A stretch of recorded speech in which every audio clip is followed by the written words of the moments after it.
Welcome to the only place where real, raw, and vulnerable conversations happen with IFBB bikini pros to give you an inside look at their struggles, strategies, mindset, passions, and all of life beyond the stage. This podcast is made to inspire, motivate, and remind competitors and the average gym goer that even the most extreme lifestyles and elite athletes have their ups and downs. Thank you so much for tuning in today. I'm your host, Celeste Rains-Turk, and now it's time for the Confessions of a Bikini Pro podcast.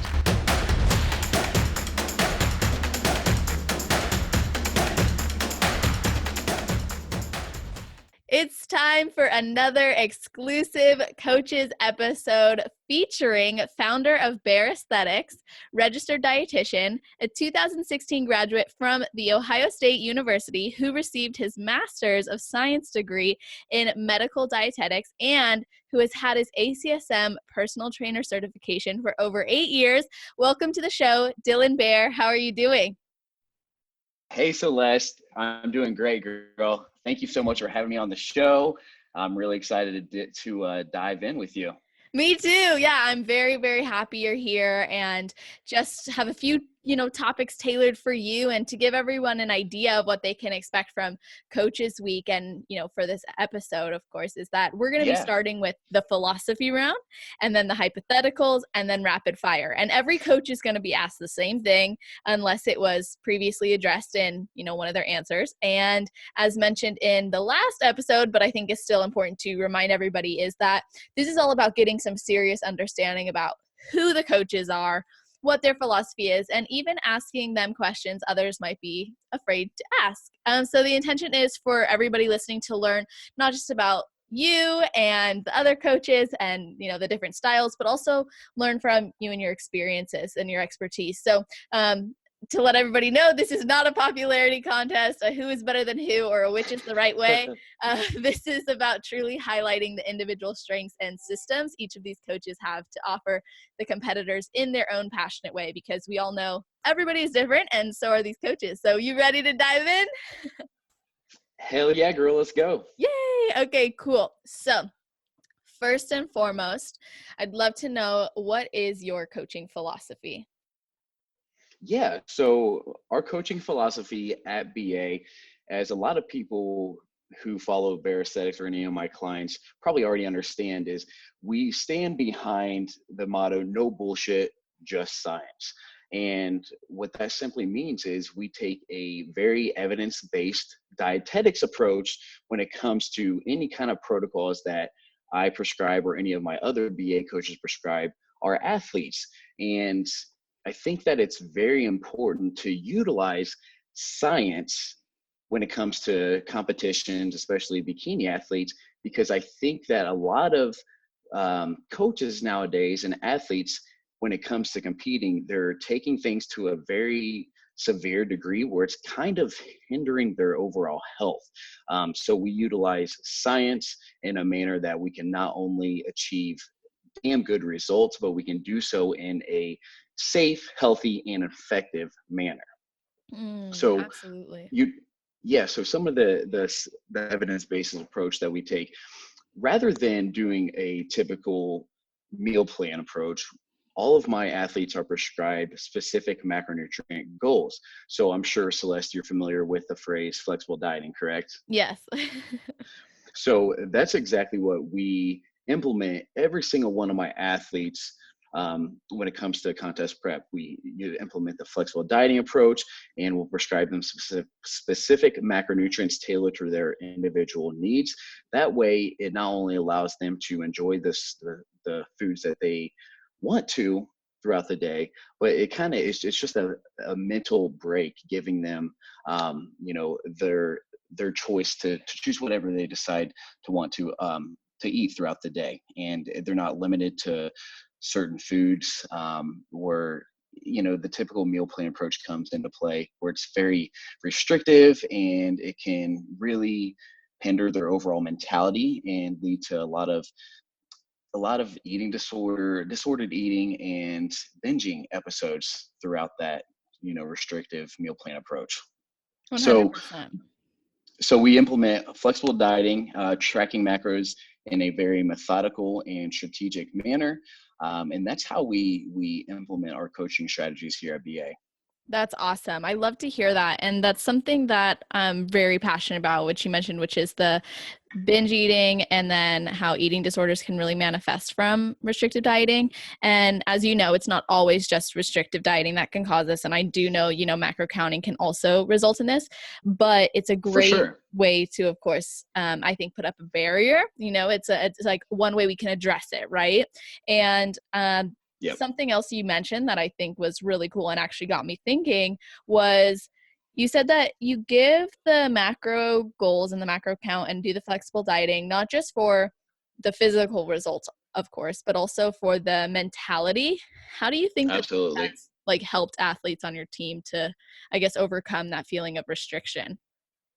It's helped tremendously, no doubt in my mind. The amount of the feedback that we get from clients as far as having a history of dieting with a strict meal plan and then kind of transitioning to a more flexible dieting approach, I'd say 9 times out of 10, if not even 10 times out of 10, that once they learn how to appropriately flexible diet and track their macros, they never go back to a specific restrictive meal plan. So that really does help with the overall mentality throughout a prep. And as you can imagine, Celeste, you've been through a bikini prep yourself.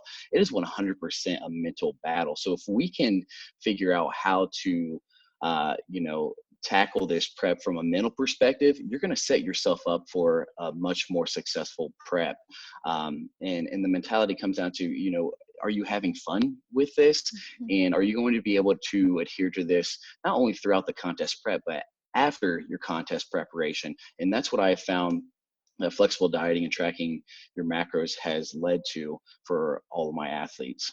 Yes, I love that. And that's something, like I said, I'm really passionate about the mental side of things. I just got my degree in psychology. And I so, saw that. yes, Congrats with that. thank you. So it feels good to know that there are coaches who do care about this thing. And this is like the whole entire aspect of competing, right? The only thing that I think really sets aside or sets apart a competitor from a non-competitor is that mental grit, I guess you could say, and being willing to I take it agree. there. Yeah, right. And then when you Yeah. said with the mentality of allowing for the continuation after, that is so huge. And I love that you said that because I work with girls who come to me after like shows and they need to mend their relationship with food, their body, and their goals, and the goals is a big thing, Definitely. right? Like if Yep. someone's only thinking about this show day, I'm going to adopt this lifestyle for this show day and then I'm going to be done, well then what happens is we don't know how to live after a show. So what do you do to help prepare your clients like mentally for that? Exactly. So a lot of people, they really don't think about the post competition phase, but that's my job and role as a client, is to make sure that not only are we there mentally throughout the entirety of the prep, but I want to be there for my clients throughout that transition post competition phase, because I think a lot of people would agree with me on this, that the post competition phase and time period, especially when we start implementing reverse dieting, which we can talk about here more in a second, that is actually harder than the contest preparation on its own. So having a right mindset and kind of educating all my clients on how to properly eat and consume a nutrient dense diet on a day-to-day basis throughout their prep, and kind of teach them and let them know what's ahead of time, what is going to be happening after they're done with the last show of the season, that's really going to help set them up for that much more success with their overall reverse diets into the several months after their last show of the season. Yeah, I love that. It's so true. It's so important. And obviously, you mentioned that this is also about your client's health. And I had started my degree in clinical nutrition and dietetics, funnily enough. Did And you? yes, I did. And I did like a whole year. And then I was like, no, I really like psychology is my thing. And so Yeah. anyways, I ended up switching, but I remember we did a lot of work on the importance of having variety in your diet. But then there was also research that suggested that, well, sometimes it is better to actually continuously eat the same thing. So from what you've done recently, because I know you really keep up on this and you continuously educate yourself, what would you say is the benefit to having that flexibility in your diet where you can have different and incorporate different types of foods? Yeah, so there's some cool literature showing the differences between those that diet in a very restrictive manner, so to speak, like 5 to 8 specific foods day Mhm. after day, versus somebody who does take a more flexible approach, incorporating a different variety of food on a day-to-day basis, whether that be the different kinds of fruits, different kinds of veggies, etc. And what the research actually is showing is that you're getting more micronutrients in the diet where you're allowed to basically be more flexible in your food selection. And I feel like, again, it goes back to the mentality. Those people that are eating more flexibly are just mentally more stable and happier and thriving in their life, rather than just eating the same repetitive foods day after day. Because they're getting, even if they're eating the same, say they are eating the same 5 to 8 foods day after day, and they are pretty well, micronutrient dense, but it's the same micronutrients day after day. And the same micronutrients day after day isn't going to help us. We need to get a variety of micronutrients across the board. So that's why I really encourage, you know, being consistent with your overall dietary intakes. However, I want that variety. Swap different fruits in for the day, swap different vegetables throughout the day as well, and really, really be in tune with your body, your hunger cues, and your overall digestion, because it's really going to be based on the individual and their overall gut health and things like that. That's going to determine what the majority of their diet is going to be centered around. Um, However, I really do believe that more flexible you are and the more variety that you incorporate in your diet, it's just going to allow for overall better results from a physical standpoint as well as a physiological standpoint. And that physiological standpoint is something that a lot of people really don't consider, especially in the sport of bodybuilding, because it is a sport geared upon your aesthetics and your physical presentation, not really your Mhm. physiological health.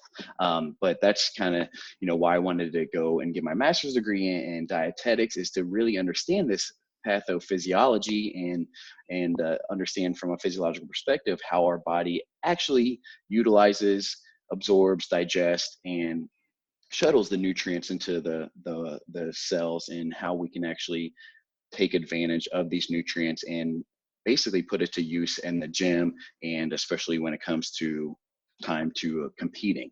So Wow, um, 100%. yeah, I love that. And I like that you're very intentional with everything that you're doing. And it got me thinking too, like when we consume any food, our brain is communicating with our body how to respond to that food we're consuming. So if we're having absolutely. like those negative thoughts that could come, especially post show, if you haven't been eating certain foods and then you're like, can I have this? Like, is this okay? Rather than looking at it from the perspective of what it can bring to your body, then it creates less absorption. There's less benefit to eating when we have a negative thought about the food, of course, because then our body's telling us to shut it down, right? It's not going to be a good Mm, thing. So then it impacts us not only aesthetically, like you said, but also on a physiological level. We're storing more fat. We're also not getting the maximum amount of nutrients from the foods we've consumed, and our body's now in a absolutely. stressful state. Yeah, you're right. Yeah, Very well it's said. thank you. It's just crazy how much it can all come together. And I'm curious, knowing all that, like you obviously take your clients' health seriously. You said that one thing that I love that you said, and I like want to pick your brain on it, was about their gut health, their overall function, and what their specific needs are. So how do you make, your clients' health a priority and consider those things when you're working with them?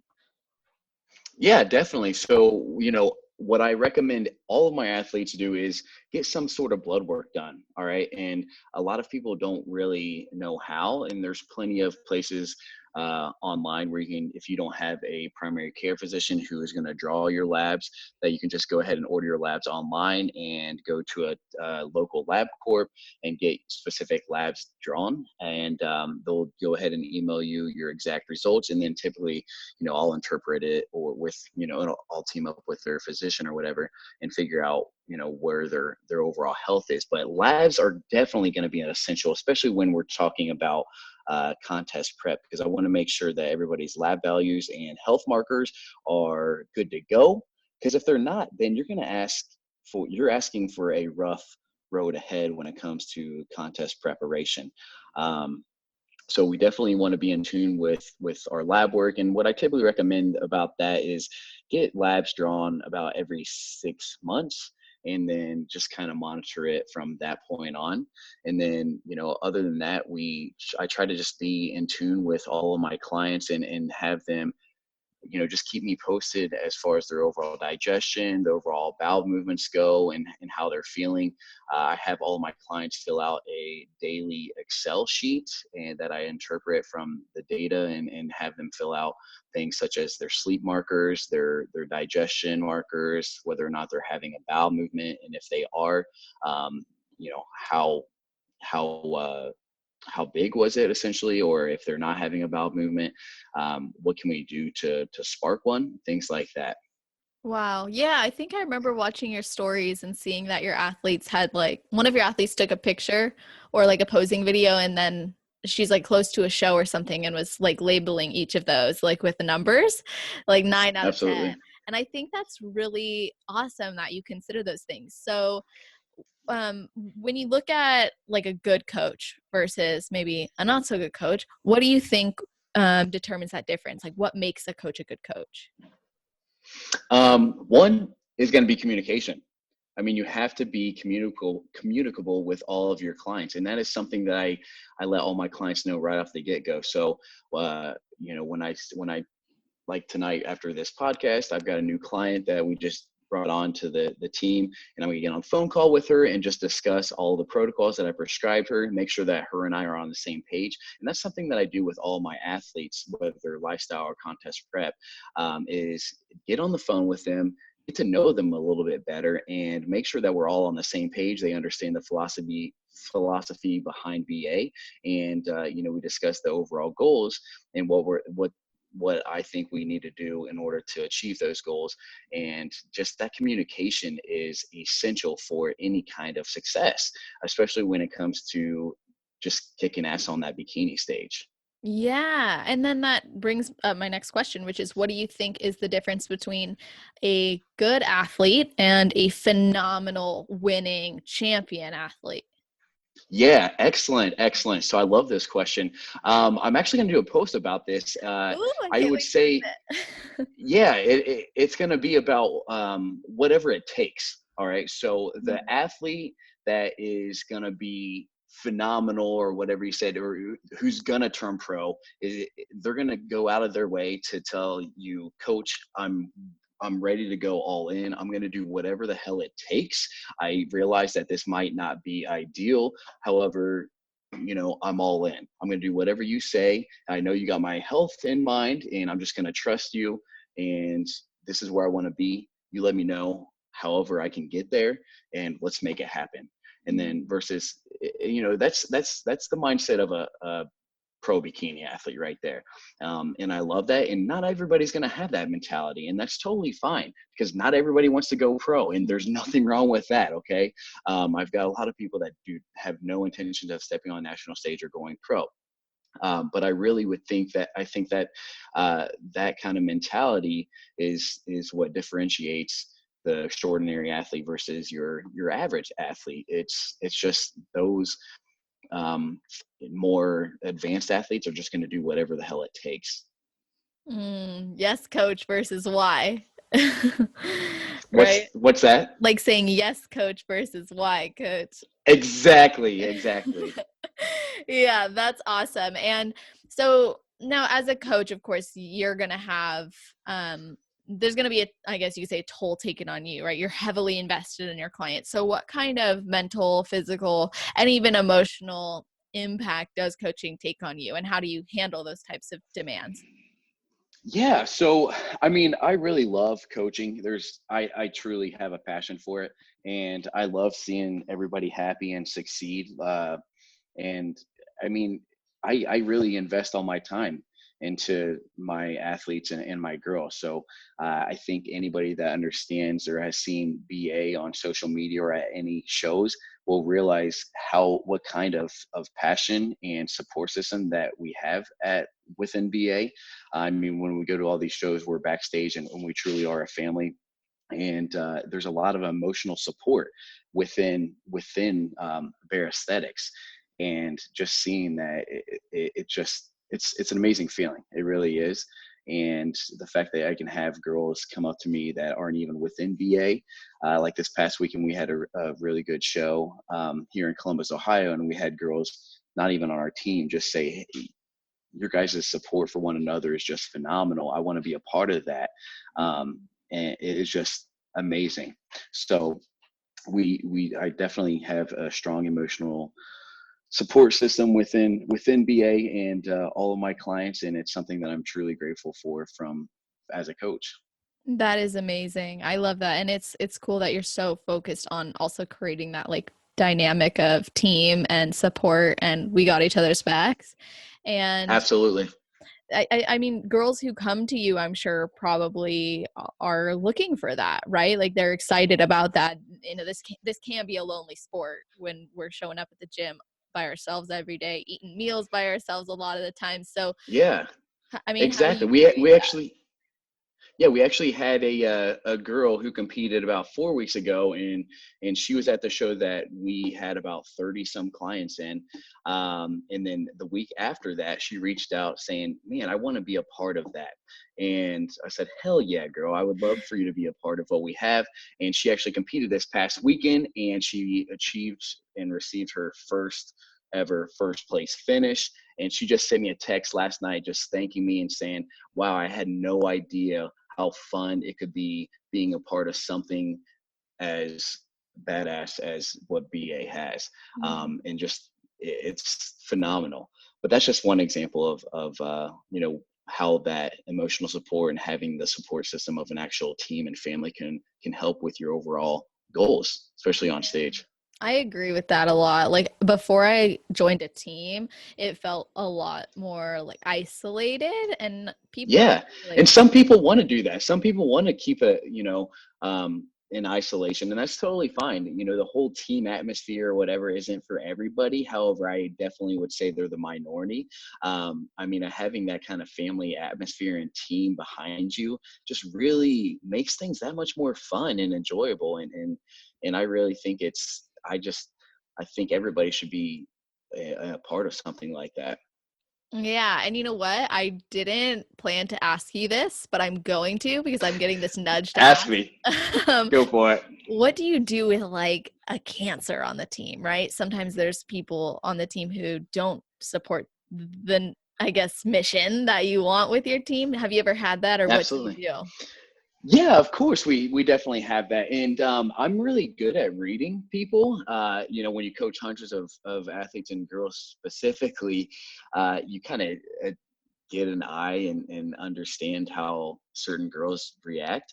But that definitely happens, and I'll go out of my way. Again, it comes back to communication. So I'll go out of my way, and if I see something is like kind of off, I'm gonna be very transparent with them and let them know what's up and where I where just giving them an idea of what I see, um, why they're kind of doing their own thing or something like that, and kind of figure out what's going on and how we can kind of bring them into the team a little bit more. And we just kind of it's communication, just figuring out communication and how we can better tailor to that person's individual needs. And if they're fine with doing their own thing, then I'm cool with that as well. But usually it's not any kind of problem at all. That's awesome. And then when people come to work for you, or work with you, I should say, what are some Yeah. common misconceptions they have? Well, I've heard some people think that BA is like a cult. And it's kind of like a joke, but yeah, But it a lot is. of No, people, just kidding. but for real, yeah, cool. It's a loving cult, that basically. No, dude, we just like to have fun. But I'd say that is one misconception. Because I just say that because a couple girls that we just added to the team, they kind of jokingly said that I can't wait to join the BA cult, winky face kind of thing. Um, but also, another thing, a misconception that I believe is because I advertise and we talk about evidence-based protocols and health first, I think a lot of misconception is that I won't push my athletes to their true potential, or I won't push them to unhealthy protocols, because I truly will, and it's something that I'm not. I'm going to be very transparent about it. I wish I can diet everybody on 200 grams of carbs a day, but the reality of it is, for most bikini athletes, you're going to have to dig them deep. Sub 100 carbs for some, and even two a days when it comes to cardio for a lot of people, especially the elite athletes that are trying to get that pro card. And I think that's a misconception that some people have of me, that they don't realize that, hey, I will give high cardio, I will give lower calories. It just comes down to that individual. And if I do something to that kind of extreme, I always make sure that that client is on the same page with me. And, I typically would only push them super hard if they're wanting to go pro, or if they're like an advanced athlete and they're ready to do whatever it takes, as I already discussed that before. But I'd say that's a big misconception, is people don't think that I'll push them to their true potential, because I sure the hell will, especially if a pro card is at stake.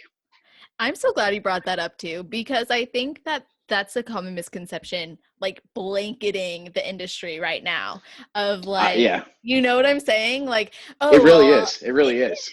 And I'm sure you experience it too, but it's like coaches want to talk about what I've noticed. Coaches and girls on certain teams want to talk about how they're dieting at a high amount of food and a low amount of cardio, Hmm. when in reality there are going to be times when that's not the case. But why would they advertise that? Like, I'm going to make Yeah, you like do 2 sessions of cardio and you're going to be eating like this many calories, and yeah, afterwards we're going to have to make sure your health is like super, like that doesn't sound like absolutely. Yeah, exactly. And that drives me to another post that I plan on making in the future as well.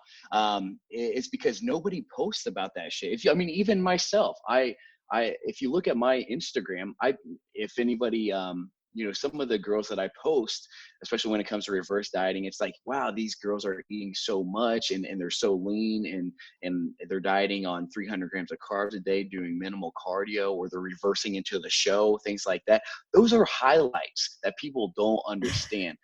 So I really want to do a post tailored towards, the reality of it is, a lot of you people, especially bikini athletes, you're gonna have to work your ass off. You're gonna have to do higher cardio. You're gonna have to cut your calories, and that's the shit that most people, especially coaches, won't talk about. Why? Because they don't think it's gonna help them in a marketing sense. But I don't care. I'm very transparent, and I'm gonna do whatever it takes to get my girls where they want to go. Um, and this sport is an extreme. It truly is. However, that extreme can be done in more healthful ways, which is what I preach. And that's my number one priority, is their overall health. But, any kind of extreme, it's going to come with some unhealthy risks. Would you agree, Celeste? Oh, 100%. Yes, I agree. Totally. There's a difference between, okay, I'm going to push you to the extreme every single moment of your career, right, in this sport where you're doing unhealthy things every single day. And, Yeah. like, you don't need to do it every damn day, but when you are in prep and you're getting closer, or you're trying to get to the next level, you're going to have to do things you're not used to. And of course, not only Yeah. are you going to be fighting your body, but your mind is going to be fighting you too. And I think that people also forget, like, the body is built to adapt to the demands we place on it, right? So it's a Yep. Exactly. not a bad thing to push yourself so much, but then understanding that when it adapts, okay, we have to then be super responsible after. So I can hear what you're saying. It's like, I will take you to the extreme, but I'll also make sure I'm extremely aware that we're doing it in the healthiest way possible. Absolutely, absolutely, and even when we do take things to the extreme, that is when communication becomes that much more of a priority. So I definitely ensure that, I let the clients know, like, hey, we're taking things to the next level. I want to keep in close contact with you and let me know how you're feeling, etc. Because if you do need, if you're feeling like shit one day, or you feel like you're going to pass out in the gym, that's not okay. We need to figure out something to answer back with that. And maybe whether that's in the form of just giving you an entire rest day with the gym and cardio, or maybe it's giving you a refeed, or maybe even a back-to-back refeed. But communication, especially when pushing to those extremes, is essential throughout a prep. Totally. And so what do you recommend girls look out for before deciding to hire someone? Oh, yeah, that's a great question. So, one, I would just make sure that their philosophy lines with their own. As we talked about, our philosophy within BA is basically implementing a flexible dieting approach, one that they can implement for the rest of their life, not just during a contest prep. That's going to be the number one thing, making sure that the dietary intakes align with something that you can do for the rest of your life, and something that's going to truly make you happy. So that is something that you definitely want to figure out right off the bat about before hiring a coach. And then also, again, I keep talking about communication, but it's really that important. I get a lot of clients coming to me, and when I told you that I get on the phone with them going over all the protocols that I prescribe them, a lot of them actually thank me so much for that phone call, because their previous coaches, they never even heard their voice, because the only means of contact they had was email. So I really think that taking that communication to the next level is what helps that client feel like they can trust you more. So, looking into the means of communication is something that all clients need to figure out before hiring any coach, because I feel like a lot of the coaches out there, they just want to keep it behind the keyboard. Totally. Yeah, absolutely. And so we talked about teams, right? So what do you have to say to the people who say politics with teams plays a role in their clients' placing, or, that all of this is Yeah. political? Yeah, that's great. I say bullshit on that. All right. And I think we're in a great example about the whole politics thing. Now, I will say that sometimes politics is going to come into play, just like everything else in life.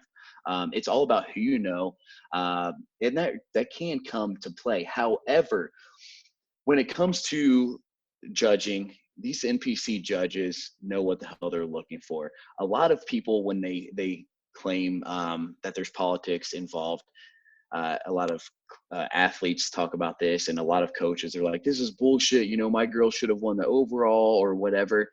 Most of those people don't really understand what the judging criteria is. So there's really not politics involved. Even Mhm. at the elite level, there's a lot of these teams out there that consistently have top 5 pro finishes, and they're these big names out there. I just think that they're so saturated. That's why you just hear their names. A lot of times it's not really politics, just because the NBC judges don't give a shit who the hell your coach is in all reality. So I call bullshit on the whole politics thing. That's just that doesn't cut it for me. Yeah, it's a nice excuse. Um, so I want to move on to the hypotheticals round. So Okay. basically, I'm phrasing it as though like I'm an athlete coming to the situation. All So right. this is an athlete, right? So if I'm 1 year into competing with a few overall wins under my belt, and my goal is to go and get Hmm. my pro card, but I've never stepped on Okay. the national stage, and I've been working with the same Yeah. coach for a year, but I was looking for a new approach. Why would I hire you? Yeah, excellent question. So let's take a couple different looks into things. So I would first ask like what your current dietary approach is and why you're outsourcing a new coach. Like what was the downfall of your old coach that's causing you or making you want a new coach? That's what I would first kind of address, Mm-hmm. and make sure that we're on the same page as far as that goes. And then we would just, I would go into my overall philosophy behind how we do things at BA, as we already discussed, and why I think our approach is damn near the best out there. And considering that you have that stage experience, I know that with our background and with my background and with my resources as far as posing coaches go, and all of that, that comes into play. I have no doubt in my mind that we can get you on a national stage. But first, I would talk about doing a couple regional shows with me before stepping on national stage. I don't care if you've already competed, you've gotten several overalls. I still want to prep you for regional shows and kind of figure out, what is going to allow us to peak you the best, and do about 2 to 3 regional shows. And then from that, I'll have good data to assess about you. And now we can start talking about getting you on that national level and going for that pro card. I love that. And that goes back to what you were mentioning earlier, which is that to get to that national level, there's so much more to be considered. And then when you need to take some of that extreme, you want to be conscious of Absolutely. what they've been doing. Yeah. Yeah, exactly. And then, even if you've won several overalls, that doesn't mean anything because your show could have only had like 10 bikini girls in the entire Hmm. show. And I feel like that's what a lot of people are doing. And I've made a post on this in the past, just saying like you're not ready for that national stage. Just because you nationally qualified, you placed top 2 in your class, does not mean you're ready to step foot on that national stage. And that's something that I preach to all my clients. And I've turned several of my clients down from the national stage just because I don't want to see their ass get kicked and handed to them. And sometimes that's good. However, I'm very transparent and I communicate that with all of my clients. And I'm going to let them know if I think that they're truly ready for that national stage or not. And because a lot of people, they just don't know. What kind of competition is at the national level. However, I go to as many shows as possible, and we go to every single national stage of the year. So we got our first national stage coming up this weekend. We're going to go down to South Charleston for Junior USA's. I'm super excited. I've got 7 bikini girls going down there. Woohoo. And those 7 girls deserve to get on that national stage. And a lot of people just have no idea what kind of level of competition is truly at that national level. And when they actually get on the national level, they're like, holy shit, everybody here looks amazing. And I'm like, well, no shit. They're all going for their pro card. Um, They so better. yeah, exactly. So, you got to have a good coach that's going to be very transparent with you, uh, and let you know, hey, are you ready to step on the national stage? And if you are, then let's go ahead and do it. But if not, you have to have a coach that's going to say, I think we need to go into an improvement season, or I think we need to put a pause on that national stage and focus on improving still before we do step on that nat stage. Yeah, totally. I'm so glad my own coach, he was super honest with me. He's like, you are Good. qualified, but you're not qualified. You know what I mean? Like, That's good. That makes me happy to hear. I really love yes. when coaches are like that because I mean I have a lot of I'm friends with a lot of people and a lot of coaches, and some of their athletes that they're taking to the national stage, I'm like, really?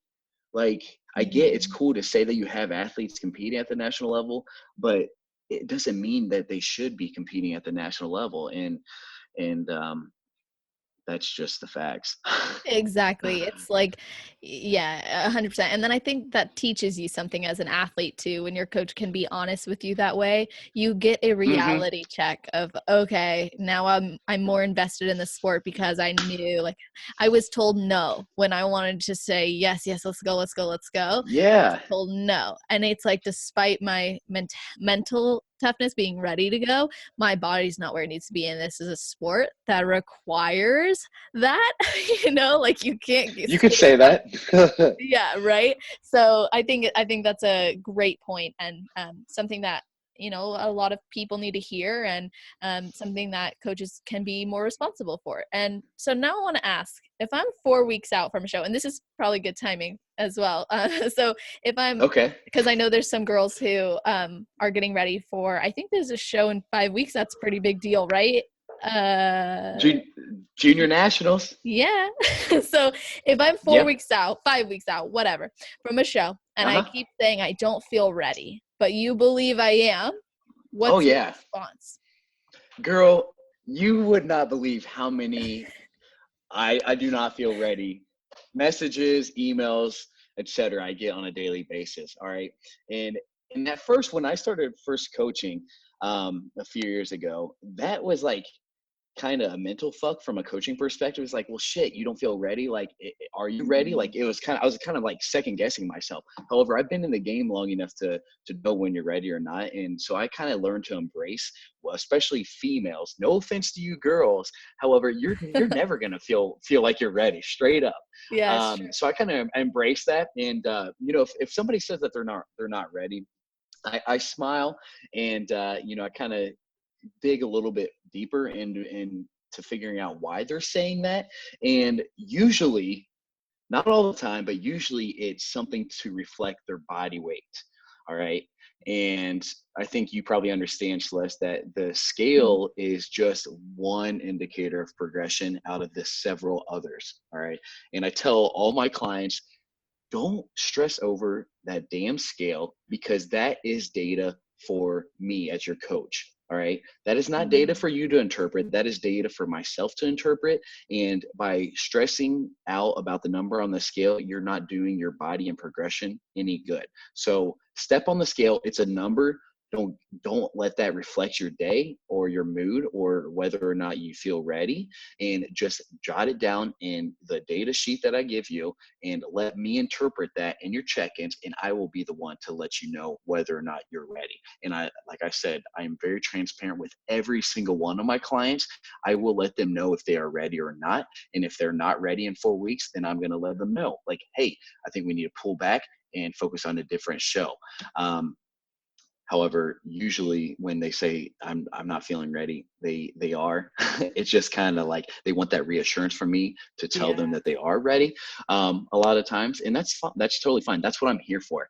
But again, I'm very honest, and I'll let them know whether or not they are ready, whether or not they're feeling that they are. Yeah, absolutely. And so now let's say your client comes to you after the show and Uh they huh. maybe weren't working with you for their improvement season or after whatever. Or maybe they were and they rebounded anyway. So let's say they rebound after their show and they just want to get back to normal. What do you do? Yeah, so typically what we're going to end up doing is I'm going to figure out why they rebounded. Were their calories too low? Did they end up, were they on a restrictive diet? Did they end up binge eating or something like that? Because there's got to be a reason or a underlying cause that caused this kind of rebound. So first off, I need to figure out what that is and kind of hear them out and let them tell me what they believe the cause to be. And then I got to figure out as their coach how we can minimize this from happening again in the future. So figuring that out, and then typically, what I'm going to end up doing is just basically giving them more calories than what they probably were consuming right off the get go. And a lot of people freak out, but if they're in a bad place, like from a mental perspective, and they kind of already binge ate and they're already probably up like 15 or 20 pounds above stage weight real quick, I mean, the best thing to do is just to get adherence. And what I will do is, and usually in this situation, and of course, it's going to depend on the overall individual.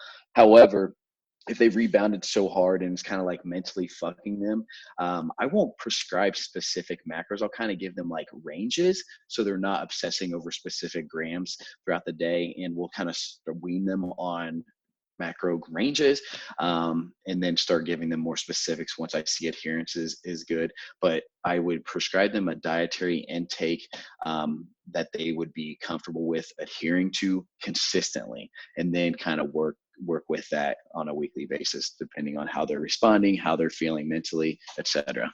That's awesome. I love that. I love that approach. And so, especially because then you can, like you said, mitigate the actual mental side of things that's going on. Because if they feel like Absolutely. they're not eating enough calories, and then all of a sudden you're like, here's all the calories, then that could literally eliminate the desire to go off or binge or whatever, because now they feel like that void is filled or that desire is taken care of. Yep. So, okay, let's move into the rapid fire round. So, I'm gonna ask you one, like it's gonna be like a word. It's gonna be like a question word. And then you can answer it in one sentence or less, and then you can like pick a few to expand on because like when I interviewed Adam, he got excited about some, so I'm sure you'll get excited about Oh some. gosh. Okay. Yeah, because I'm you're giving me a sentence. That's hard to do, especially if I I get excited know. about something. But Yeah, that's so what makes it more fun. Okay. Okay. exactly. If something, once we go through them, or if there's one where you're like, I have to do it right now, that's totally cool. So, okay. So, waist trainers. Oh my God. Waist trainers. 100% overrated bullshit tool that you do not need in order to get a small waist.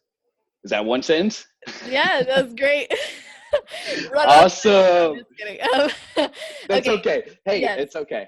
Now, this one, I already know your answer, but I'm going to ask it because we're just here. So, if it fits your macros or like bro science, clean eating, meal plans.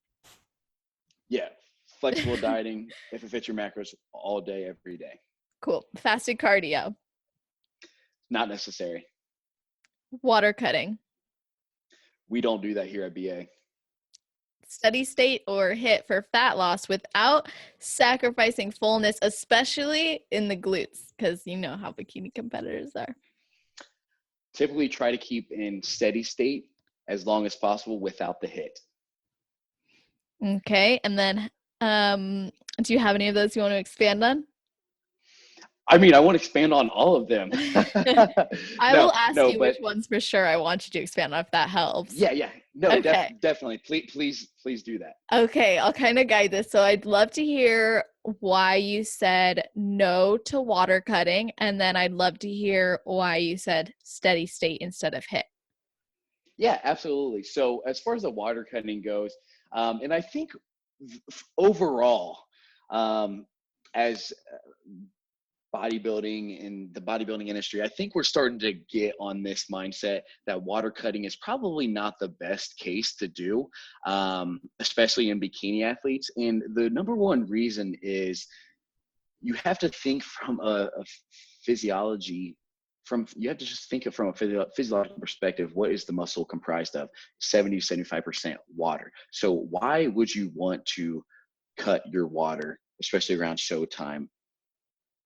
I don't understand that. I don't understand why people would want to cut their water, and it's just something that we do not do here at BA. A lot of people, they do end up cutting their water. I've gotten several clients that show me their peak week protocol, their peak week protocols from previous coaches, and it's kind of just like the one day out, they will have like 32 ounces, and they got to make sure that that's 32 ounces is done by 4 or 5 p.m. And then just sip on water the rest of the night, and then just sip on water as needed on show day. And honestly, that makes you look worse, especially if you already did your homework and you're already ready for that show. Your body fat's low at a low enough point where you're coming into the show ready to go. So typically, I like to get my athletes ready before peak week. Their body fat is at a great spot where we can keep water high. And by high, I typically mean about 1.5 gallons to 2 gallons all the way to one day out. Even on show day, I keep 1 gallon to 2 gallons in, depending on the client. And that water is just going to help fill out the muscle that much more and give them a more full, hard look when it comes to the show day. Awesome. And then steady state versus the hit. So I implement both. All right. Uh-huh. I just you made I was me very talk in one specific. minute, so Yes. yeah, I know. But you talked about the glutes.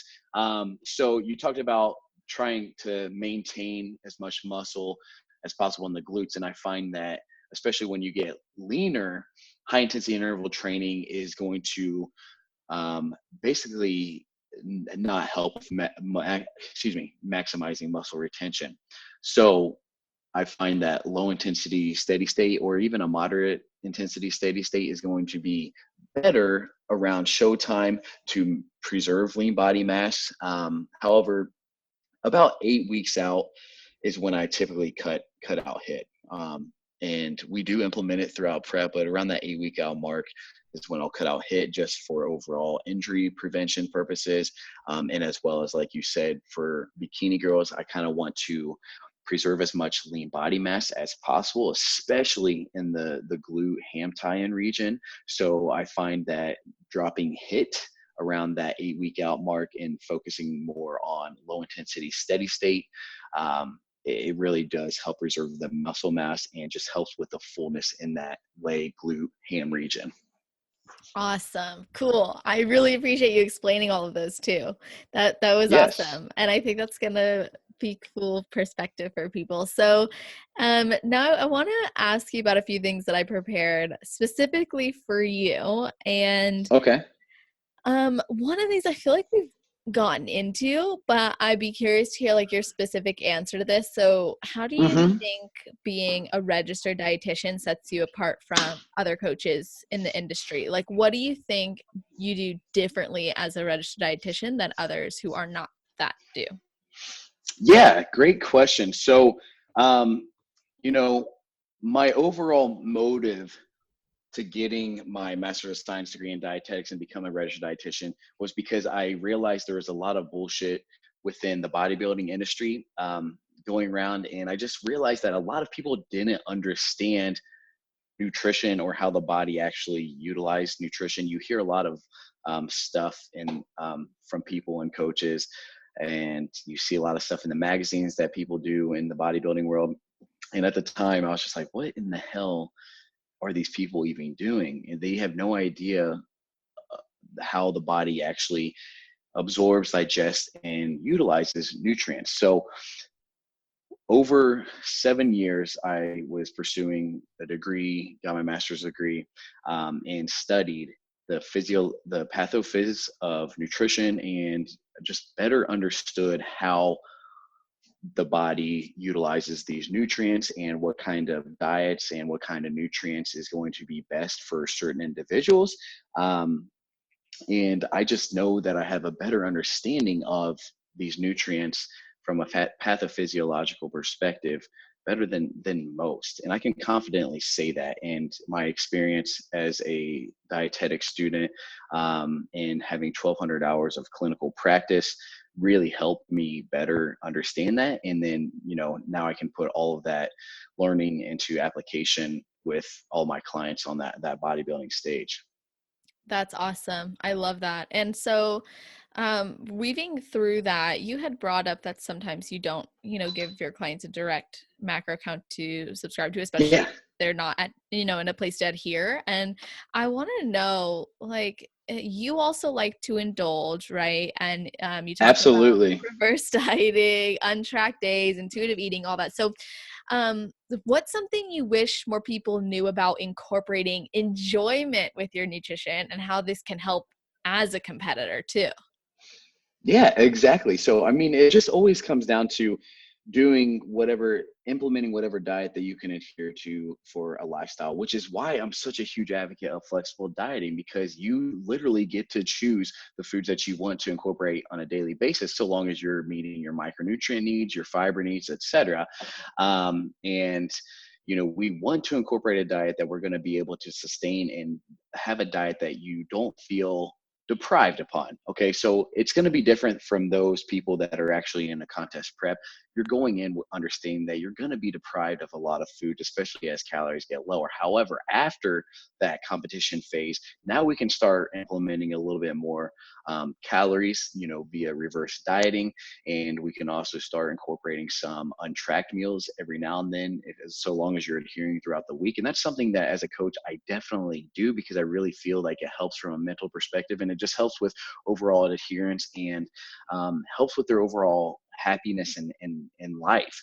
Um, So whenever we're done competing throughout the year, or what, not even competing, whenever we're done dieting, I'll transition my clients to a reverse diet, slowly increase calories in a methodical manner, and then give them untracked meals here and there, to help with overall adherence. And then my overall goal as a coach is to work somebody's calories up, to a certain threshold, to where they can now start incorporating untracked intuitive eating days. Now, you just can't take somebody and be like, all right, you have a whole day to eat whatever the hell you want. Because if you do that for most people, especially somebody that's just coming off of a contest prep diet, you're going to end up with a lot of unhealthy eating habits and a lot of water retention, based upon the foods that are about to be consumed. Mhm. So I teach them throughout this phase and educate them on how to be more in tune with their overall hunger cues and really be in tune with your hunger. Okay. This is why intuitive eating fails for a lot of people, is because they really don't understand how to eat or how to track their macros. However, if you've been through a long coaching phase with us, you understand what your body needs, how to track your macros. And if I'm telling you to, hey, go out for today and just don't track any macronutrients, kind of be in tune with your overall hunger cues, you know, eat what you want. They already have that understanding of what their body needs. And I have that confidence in them to to allow them to have an untracked day and eat what they want without having to worry about them completely binging or overindulging in certain foods. So the overall end goal with somebody, especially lifestyle clients, is to get them to 1 to 2, maybe even 3 untracked intuitive eating days, whether that's on the weekend or the week, so they can kind of have that balance with their overall fitness and life goals. I like that a lot. It's so crazy how just by practicing the art of feeding yourself and knowing what your Hmm. body needs and tracking that and being aware of how that impacts your body can actually help you in the long run to gain more freedom with food, to gain more flexibility, or I guess, the freedom to say, you know what, I know what my body needs. I don't really need to measure out this chicken today, or I don't really need to measure out Exactly. this. And yet you still, like, something I believe in is, like, when we really love ourselves and we care about ourselves, we're naturally inspired to fuel and move our bodies properly anyway. So I think when somebody, Yeah. they've established that lifestyle already where they've been so conscious of themselves and their body that then if you give them that freedom, it's not like they're going to want to sabotage or abuse their body. Yep, exactly. And that's something that I tell all my clients, is when they're in this kind of phase, when I tell them to go out and enjoy an untracked meal or untracked intuitive eating day, I always give them the reminder that we eat to live, not live to eat. And having that kind of mentality to fuel and nourish your body with things that's going to actually benefit your overall performance, benefit your physical appearance, and benefit your mentality, it's huge. And once you start learning that, that's when things start looking up. um Mm. so Totally. I love that. And so, I wanted to touch on two other things, which I think I'm going okay. through more questions, but I wanted to bring this up because it all kind of relates. So, some girls like to rush into shows. Why do you think it's Uh-huh. beneficial to have longer preps? Oh yeah, so longer preps. I am a huge advocate of longer preps for several reasons, and by longer preps, I typically mean 16 weeks minimum. Okay, preferably 20 plus weeks, especially for natural athletes. And the reason is rather simple, just because I find that having longer preps is not only going to give us a longer time to dial in your overall conditioning that's needed now at the bodybuilding shows, because conditioning now for bikini is crazy. It's not what it was 2 to 3 years ago. I'll tell you that right now. So the level of conditioning just keeps getting better and better. So the more time that you can focus on actually being in a contest prep, the better. So I like about 20 weeks is a good sweet spot of overall prep. And I tell people, that sounds like a lot. However, it's really not, because I like implementing things such as diet breaks, maybe 1 to 2 diet breaks in the overall contest prep phase, where we take calories up to their quote unquote new maintenance, for 5 to 7, maybe 10 plus days, and that kind of just helps. reset hormones, especially ghrelin and leptin in the body, as well as helps reset their mentality. Because if you take somebody, go put them on a diet break, and then after their diet break, they're ready to freaking go with the rest of their prep. So that really is a nice mental break as well. And that's something that I like to try to do. And we can do that with longer preps. And then one huge thing that I'm really a big advocate of, that I've seen so many of my girls do successfully, is reverse diet into a show. So I like to get my girls ready way before the actual stage time. And if we can do that, if I can get them to a stage conditioning about 4 to 6 weeks before show, again, this is ideal. This isn't going to happen to everybody. However, is more likely to happen if you give me 20 plus weeks to work with you.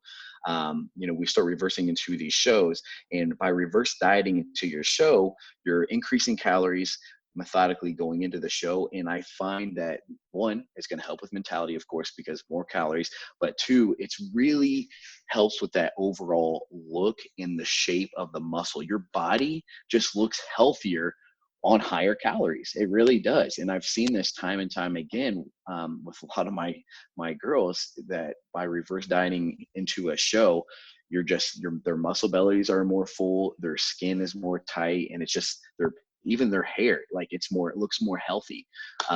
So that's something that I'm a huge advocate of, and longer preps allow us to do just that.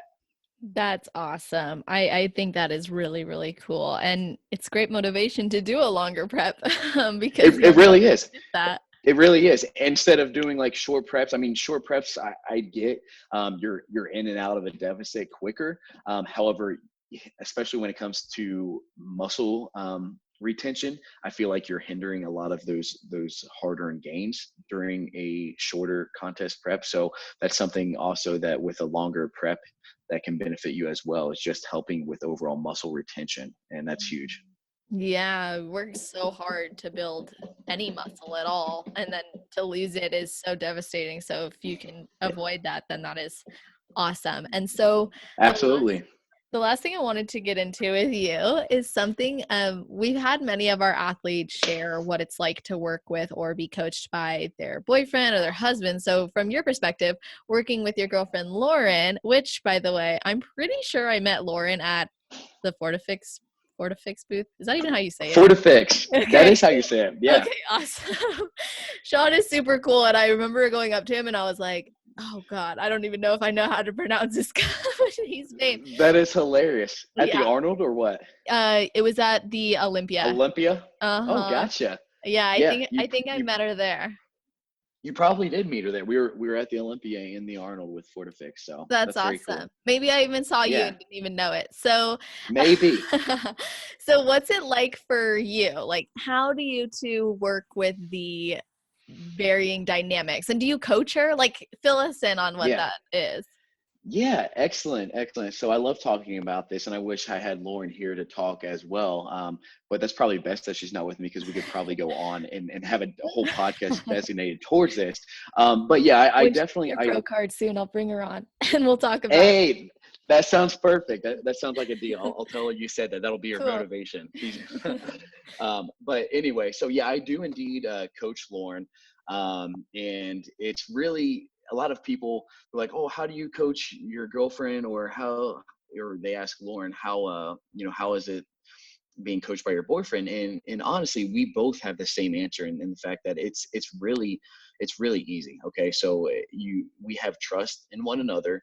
We both have each other's goals and best interest at mind, and we just focus on that, and it just allows us to have a successful coaching experience. And I treat her just as if she's a client of mine, and I don't treat her any differently. Maybe I push her a little bit harder or something like that. But we definitely we are a great team as far as the coaching dynamic goes. She's so coachable, and that's what it truly takes with any athlete, not just Lauren. But she's extremely coachable. She knows what the hell she needs to do. I tell her what to do, and she just executes, and that's what yields the results, and hopefully a pro card here this year. But to mention also, she's actually helps me coach with BA. So she takes on a lot of clients for me, and she really helps with the business. And I'm just really thankful for her as the business continues to grow. She's been a huge help growing BA, and not only from coaching people from lifestyle and prep, but she is my go-to posing coach when it comes to bikini. And I'm not saying this just because she's my girlfriend, but this girl can fucking pose, and she can teach people how to pose like nobody I've ever seen before. So having her as my go-to posing coach, and just learning from her, I've learned so much from her that I can confidently like pose with all my girls now, just because I've learned so much from her when it comes to posing. But having her there for that reason as well, has just been an amazing experience. And we continue to grow the business together. We continue to, have her kick ass in these shows together, and hopefully turn her pro together. And it's been amazing. So very thankful for her. That's awesome. And when you like, let's say, post about her or congratulate her or anything like that, how do you distinguish between like congrats as your coach and congrats as your boyfriend? Or is there a distinguishing factor? There I'd say, she's definitely my girlfriend. She's my girlfriend, and she's a client essentially. So, but we don't really establish barriers between that. I definitely treat her as equal as any other client. Okay, and she knows that. And again, it comes down to, we trust one another, and we know we have each other's best interests at mind, and that's just kind of what works for us. That's awesome. I love that. And I have enjoyed our whole entire conversation so much. And I want to make sure that there wasn't anything that I didn't ask you that you think I should have before we, wrap it up. Oh yeah, I thought you were going to ask what my pre-show day ritual was you know, before my heel hits that stage. I'm so glad you know that. That's awesome. I do. Yeah, I was listening to your podcast and things like that. I was like, oh, I wonder if she's gonna ask me what I do before my heel hits the stage, because I know that's something that you ask all your bikini I girls. do. So Yes. And, I no, can only imagine you in heels. hey, I've definitely been in heels, and I hats off to all of you girls. I don't know how you do it, but yeah, that's impressive. But I want to ask you actually, what Uh-huh. is your show day ritual before your heel hits the stage? Oh my gosh, that's so funny. I don't know that I have a massive one, but I know like every time I've gone backstage, I line up and like I've already like pumped up, and then Yeah. they're like calling the classes, obviously. So then I just get in line, and the whole time I don't watch anyone in front of me, because one time I did that and I did their routine and I was like, what the fuck did I just do? Oh, I was like, that was girl. terrible. Yeah, you want to focus on you, and that's Yes. kind of what I tell all my clients. So I'll kind of speak for some of my girls as far as this goes. Before hitting the stage, just focus on you. You work your ass off. You know what to do. I make sure that all my girls are going on that stage confidently. They know the routine. We pose right before we get on stage, and just focus on you. The hard work's done. That the stage time is just a time to show off everything that you worked your ass off for. And other than that, our pre-stage thing is, we're known for the pickle pump, or Reese pump. So I'm a big advocate of getting some kind of candy in before the pump up time, and then we throw back some salt, or my girls typically like going for that pickle because they don't like throwing back straight salt. But that That's but that's awesome. yeah, but that's our ritual. I think like I'll just stand back there and I'll be freezing cold, and so I just start focusing on how it's gonna feel with the lights hit me, and I'll do my routine up until like I swear I do my routine on show day as much as I do it practicing leading up to the actual show. But I just like I love Yep. practicing it. I pretend like I go right behind the curtain, so I pretend I'm like on the actual stage, and then Hmm. I get in line and I just look at the judges, like where they're at. I look at them before I go on stage. So when I'm there, I'm like, okay, I already know who's the panel. And most of them are familiar faces anyway. And then Yeah. once I'm out there, it's just like, it's happening so fast, you know, but I focus on being really present. Like I breathe through every step. I breathe through like I not like, oh, like I let my abs go, you know what I'm saying? But like, I mean, like Of course, of I'm course. very like present in that moment. So yeah, Yeah, I don't know that I good. have like a ritual, but yeah, a Reese sounds nice. Reese's are always nice, right? For real. Well, Very cool. like I said, it was awesome to have you on, and I seriously Yes. appreciate this conversation.